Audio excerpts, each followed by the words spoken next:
Who are you? This is my house. Get out, or I am calling the police. My cheating wife came home from a business trip to find a strange woman answering her door. My name is Preston Clark. I'm 48 years old, working as a supply chain analyst for a mid-sized logistics company in Memphis, Tennessee. It's not a glamorous job, but it pays the bills. Or at least, it used to before the company downsized last year. I took a pay cut to keep my position while younger guys with shinier degrees got promoted over me. That stung, but I swallowed it. Rita, my wife of 20 years, didn't say much, though I saw the disappointment in her eyes when I told her about the salary reduction.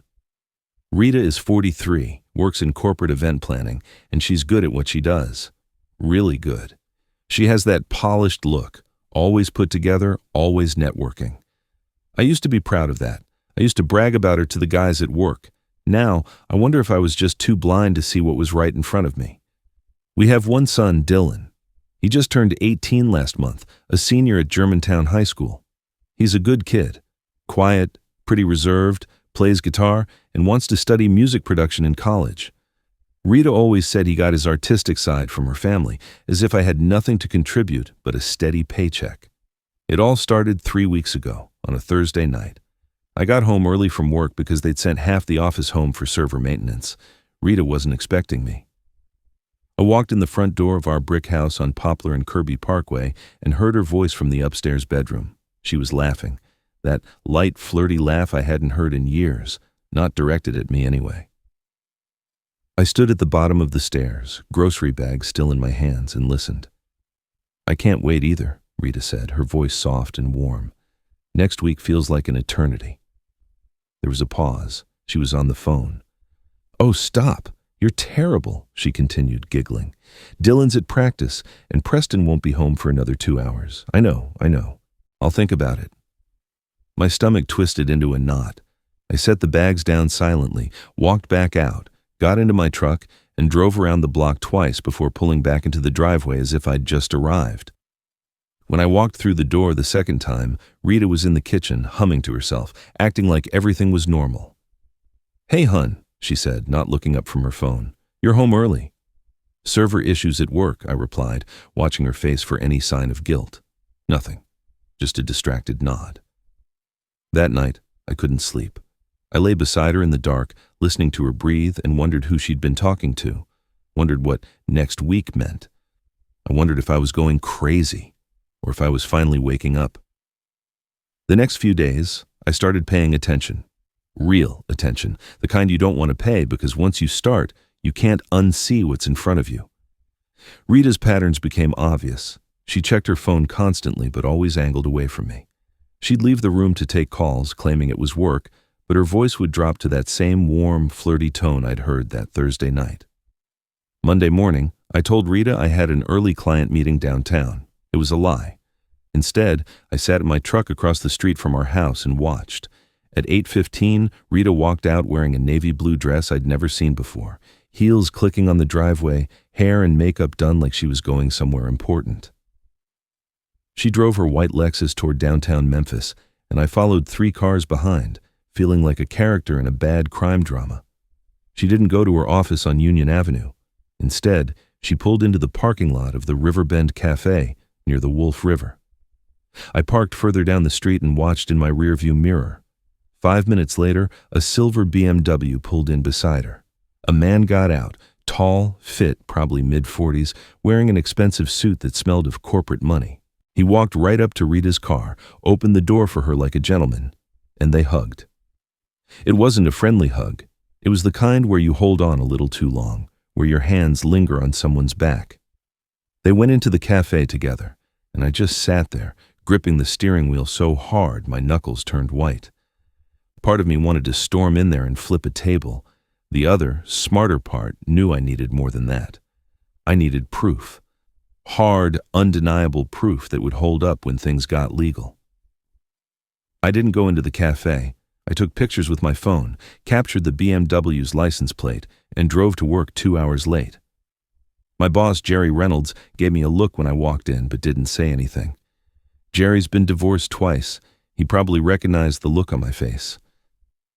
That evening, I went home and acted normal. Rita was already in the kitchen heating up leftover lasagna, talking about a client event she had to plan for next month. I nodded along, asked the right questions, pretended everything was fine. "Dylan called," Rita said, stirring pasta sauce. "He's staying late at school for band practice, won't be home until 7. "That's good," I said. "He's a dedicated kid." Rita smiled, but it didn't reach her eyes. "He gets that from me." I almost laughed at that. Dylan got his work ethic from watching me drag myself to a job I hated just to keep food on the table. But I didn't argue. It wasn't worth it anymore. After dinner, I went down to the basement, opened my laptop, and ran the BMW's license plate through a database I had access to from work. Logistics companies use them to track commercial vehicles, but it works on private cars, too. The name that came back was Kurt Stone, age 44. Corporate address, Stone & Associates Marketing, downtown Memphis. I pulled up the company's website. Kurt Stone was the founder and CEO. His bio boasted about his 15 years in brand development, his awards, his vision for innovative marketing strategies. There was a picture of him smiling in that same expensive suit, looking like the kind of guy who's never had to take a pay cut in his life. I just stared at his face until my eyes burned. This was the man my wife was meeting in secret. This was the man she was laughing with on the phone while I was at work keeping her family afloat. I closed the laptop and went upstairs. Rita was already in bed, scrolling on her phone. I stood in the doorway, watching her, and for the first time in 20 years, I felt like I was looking at a stranger. I didn't confront Rita. Not yet. I've seen enough coworkers ruin their lives by acting on emotion instead of strategy. They storm in, throw accusations around, and end up with nothing but a messy divorce where the wife gets the house and half their pension. I wasn't going to be that guy. Instead, I called a private investigator. I found one online named Dale Hutchins, running a background check first to make sure he was legit. His office was in a strip mall on Germantown Parkway, sandwiched between a nail salon and a tax prep service. It wasn't glamorous, but Dale came recommended. I met Dale on a Thursday afternoon. He was in his 60s, a former police detective with a gray buzz cut and a handshake like a vice grip. The kind of guy who's seen it all twice and isn't impressed by much. "Mr. Clark," Dale said, motioning to a chair across his cluttered desk. "You mentioned on the phone you need some surveillance work." "My wife," I said, sliding a photo of Rita across the desk. "I think she's having an affair. I need proof." Dale picked up the photo, studied it for a moment, then set it down. "How long have you suspected?" "A week, maybe longer if I'm being honest with myself." "You want photos, timestamps, the whole package?" I nodded. "Everything that will hold up if this goes to court." Dale quoted me a price that made me wince, but I wrote the check anyway. I'd been putting away cash from my own side consulting work, money Rita didn't know about. It wasn't much, but it was enough for this. "I'll start Monday," Dale said. "Give me 2 weeks. If there's something to find, I'll find it." I left his office feeling like I'd just set something in motion that I couldn't stop. But I needed it. I needed to know for sure.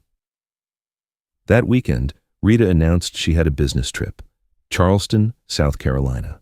3 days, a corporate event she was managing. She'd be leaving Wednesday morning and coming back Friday night. "Sounds exhausting," I said, keeping my voice neutral. "It is," Rita replied, not looking up from her phone. "But the client is paying well, so I can't complain." Dylan was in the kitchen with us making a sandwich. He looked at his mom, then at me, and I saw something in his eyes. A recognition maybe, like he knew something was wrong but didn't want to say it. "You okay with me being gone for a few days?" Rita asked Dylan. Dylan shrugged. "Yeah, whatever. Dad and I will be fine." Rita smiled, kissed him on the forehead, and went upstairs. Dylan looked at me, and for a moment, I thought he was going to say something, but he just grabbed his sandwich and went to his room. Monday came, and Dale started his surveillance. I went to work as usual, pretending everything was fine. On Tuesday night, Dale called. "I've got something you need to see," Dale said, his voice flat, professional. "Can you meet me tomorrow morning?" "What is it?" "Better if I show you in person." Wednesday morning, I met Dale at a Waffle House just off I-40. He slid a manila envelope across the table. Inside were photos, dozens of them. Rita and Kurt Stone at the Riverbend Cafe. Rita and Kurt Stone in the parking lot of a hotel near the airport. Rita and Kurt Stone walking into a Courtyard Marriott room, his hand on the small of her back. Each photo was time-stamped. Each photo was crystal clear. There was no ambiguity, no room for excuses. I ran the hotel records, Dale said quietly. The room was registered in his name. They were there for 3 hours yesterday afternoon. I looked at the photos, feeling something cold settle in my chest. It wasn't anger, not yet.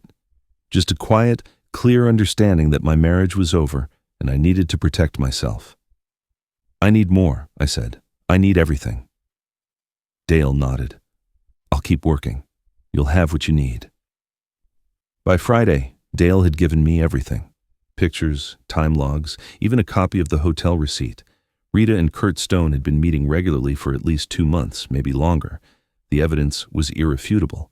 But before I could decide on my next move, life threw me another curveball. I'd been having headaches for weeks, sharp stabbing pains behind my right eye that wouldn't go away no matter how much ibuprofen I took. I figured it was stress. Finding out your wife is cheating on you will do that. But when my vision started to get blurry during a meeting at work, my boss Jerry pulled me aside. "Preston, you look like death warmed over," Jerry said bluntly. "Go see a doctor, and that's not a suggestion."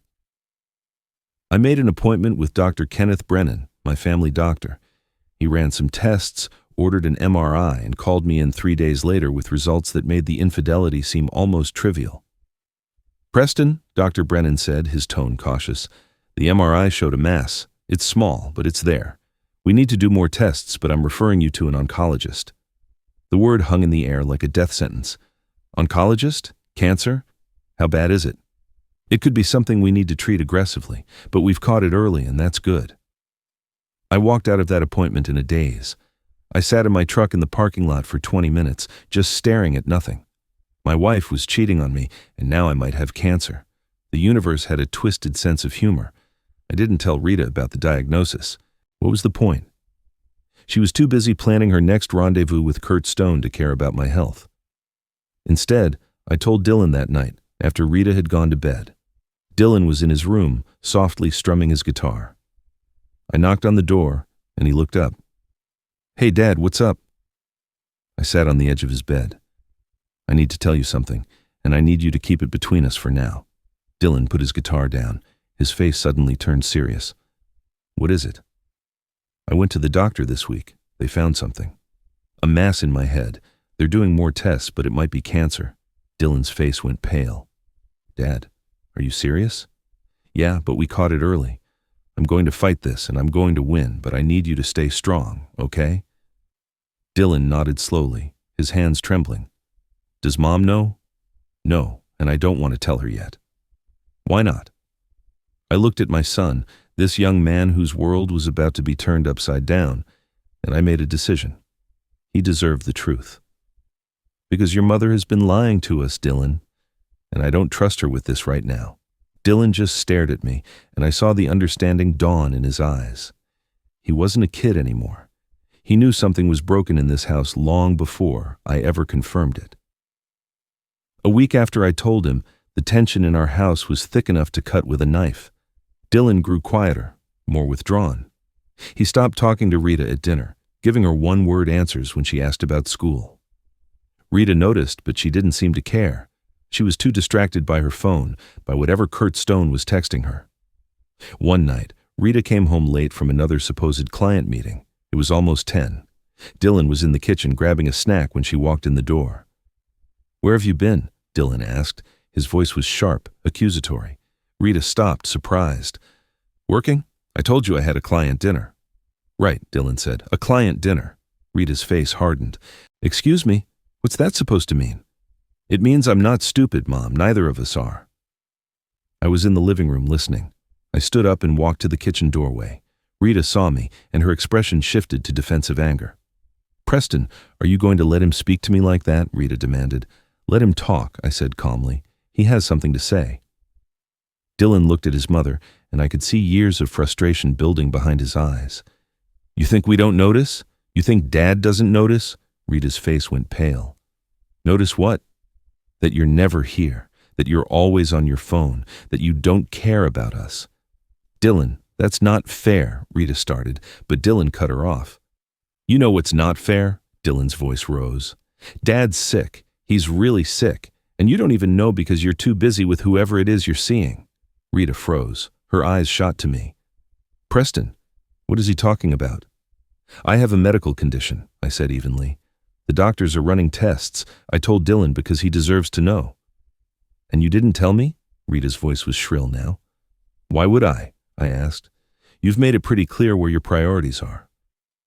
Rita's face twisted with something between guilt and rage. Then she did something I will never forget. She looked at Dylan, her own son, and said the words that destroyed what was left of our family. You want to know the truth, Dylan? Yes. I've been seeing someone. Someone who actually appreciates me. Someone who doesn't make me feel like I've wasted my life. The silence in the kitchen was deafening.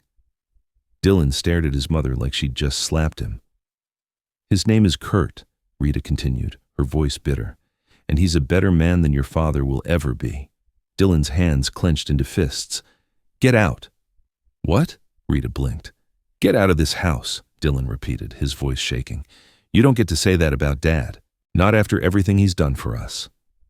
Rita looked at me, expecting me to intervene, but I just stood there, arms crossed, watching her realize what she had just done. Fine, Rita said finally. She grabbed her purse and keys. I'll stay at a hotel. But we're going to talk about this, Preston. No, I said quietly. We're not. You just said everything that needed to be said. Rita left. The door slammed shut behind her. Dylan stood in the kitchen, breathing hard, tears streaming down his face. I walked over and put my hand on his shoulder. You okay? I asked. No, Dylan said, but I will be. The next morning, I woke up with absolute clarity. Rita had shown her true colors, and now it was time to protect what was mine. I called my lawyer, Benjamin Garrett, a family law specialist Dale had recommended. Benjamin's office was in East Memphis, and I met with him that afternoon. Benjamin was in his 50s, gray suit, sharp eyes. He listened to my story without interruption, took notes, and when I was finished, he leaned back in his chair. You have a solid case, Benjamin said. The evidence Dale gathered is ironclad. Her admitting the affair to your son in front of you is even better. But we need to move fast. What do you recommend? I asked. First, we file for divorce immediately. Some states allow for alienation of affection lawsuits, and while it's a long shot in Tennessee, we can use it as leverage. We'll sue Kurt Stone, too. Second, we secure your assets. What's the situation with the house?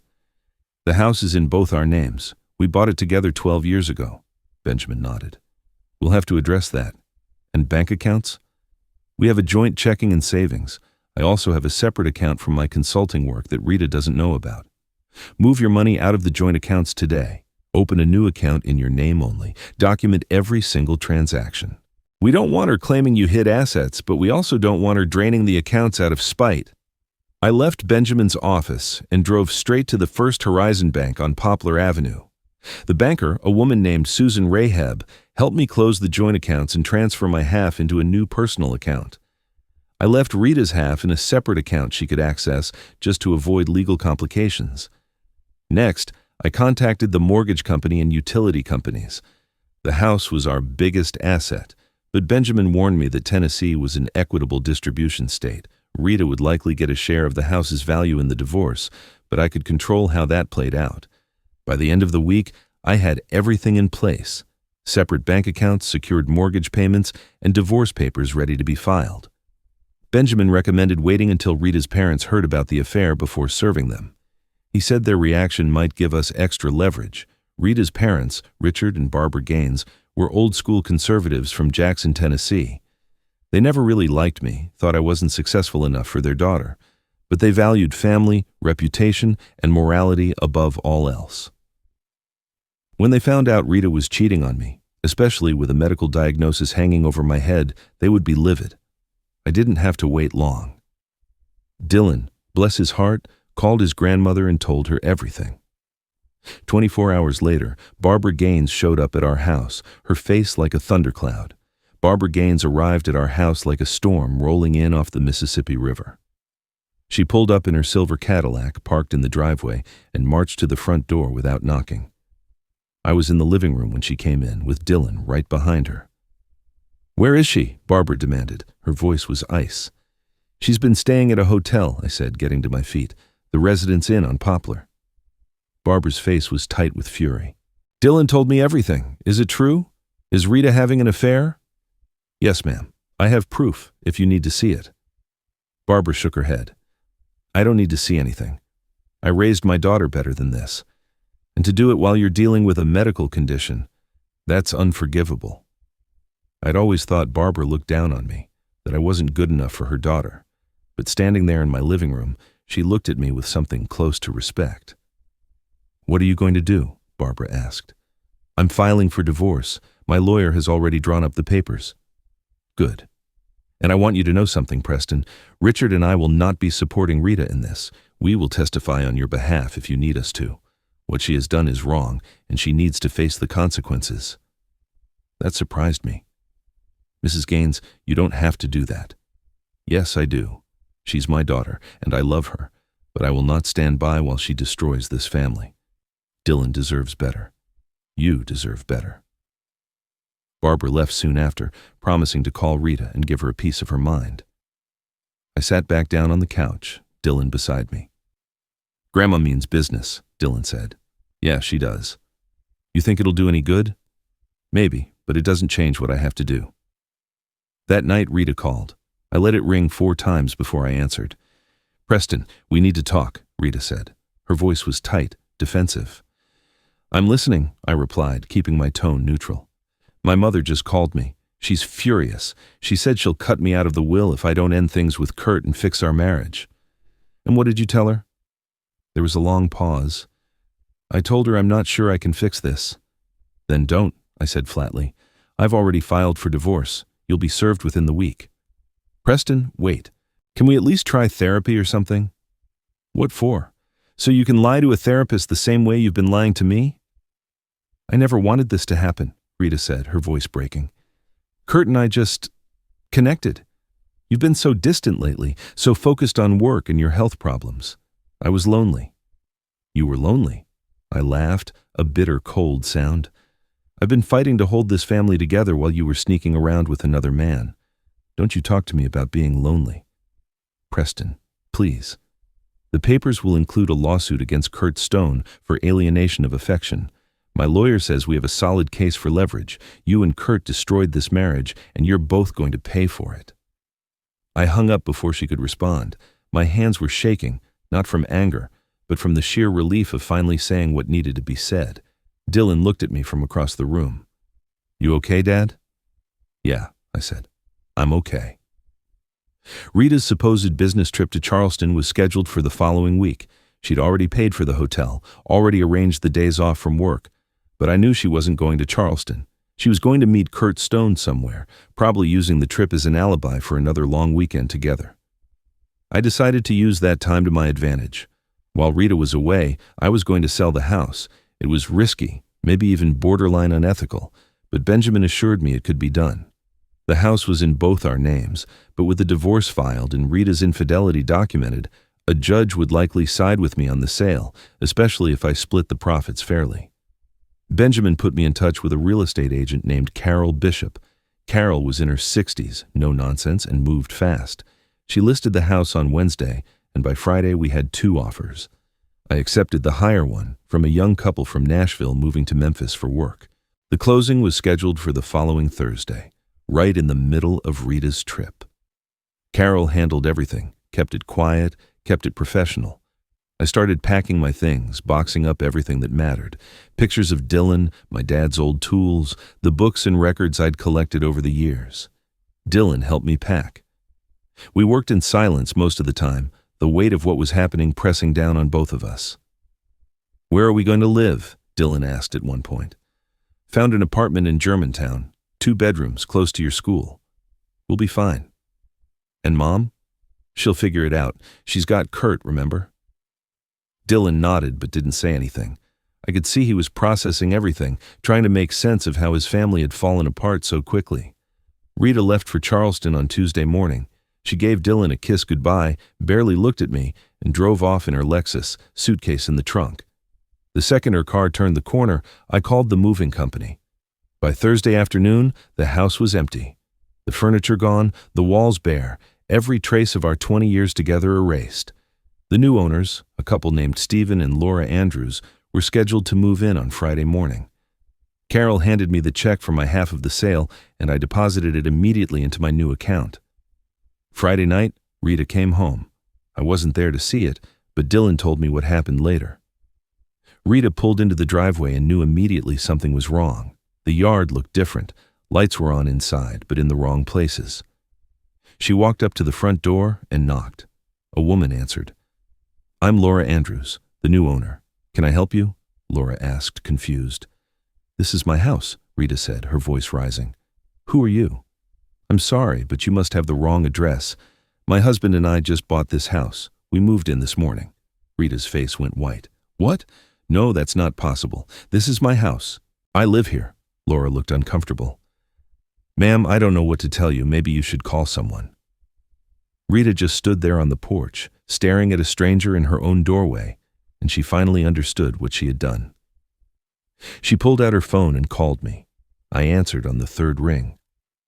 "Preston, what the hell did you do?" Rita screamed into the phone.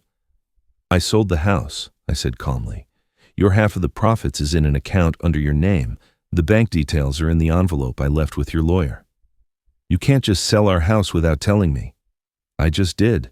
The divorce papers explain everything. You'll also find a lawsuit filed against Kurt Stone. My lawyer will be in touch." Rita was sobbing now, her voice cracking. "Preston, please, we can fix this." "No, Rita, we can't. Goodbye." I hung up and turned off my phone. Dylan and I were sitting in our new apartment, eating pizza on folding chairs because the furniture hadn't arrived yet. He looked at me, and for the first time in weeks, I saw something like pride in his eyes. "You really did it," Dylan said. "Yeah," I replied. "I really did." The week after Rita discovered the house had been sold, she went into a full-blown panic. She called constantly, leaving voicemails that ranged from angry to pleading to desperate. I didn't answer any of them. My lawyer, Benjamin Garrett, advised me to let him handle all communication, and that's exactly what I did. Benjamin called me on a Wednesday afternoon. "Preston, Rita's lawyer wants to negotiate. She's willing to give up her claim on half the house proceeds if you drop the alienation of affection suit against Kurt Stone." "No deal," I said immediately. "Are you sure? The lawsuit could take years and cost tens of thousands in legal fees." "I don't care.